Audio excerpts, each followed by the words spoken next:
तिमी टाढा गएर फेरि नजिक आउँछौ, नजिक भएर फेरि टाढा जान्छौ। कुरा पनि किस्ताबन्दीमा हुन्छ तिमीसँग। यस्तो किन गर्छौ भन त? यदि यस्तै गर्नु छ भने मसँग किन बोल्छौ तिमी? तिमीलाई नजिक हुनु छ भने नजिक हौ न, र टाढिनु छ भने एकैचोटिमा टाढिनु। यसरी आउने जाने नगर्नु ल। हिँड्नु नै छ भने मेरो साथमा आऊ न।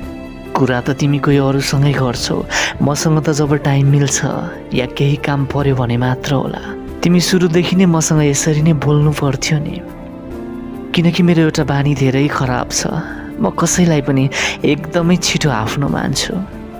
जब तिमीबाट टाढा हुने बानी लाग्छ नि, फेरि नजिक हुन थाल्छौ तिमी। त्यसपछि तिमीलाई हेर्न मन लाग्छ, तिमीसँग कुरा गर्न मन लाग्छ, र जब तिमीलाई केही भन्ने कोसिस गर्छु तिमी टाढा जान थाल्छौ।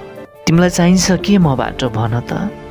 तिमीसँग भेटेपछि जस्तो भएको छु नि म, पहिला यस्तो थिइनँ नि। कहिले रिलेसन एकतर्फी लाग्छ, फेरि कहिले तिमी पनि छौ जस्तो लाग्छ। कहिले तिमी हप्तौसम्म मसँग कुरा गर्दैनौ, र फेरि कहिले भन्छौ तिमी बिना मेरो मन नै लाग्दैन। म पागल हुन्छु होला तिम्रो यस्तो हरकत देखेर। के तिमी मलाई साँच्चै माया गर्दैनौ? यो अन्तिम चोटि हो।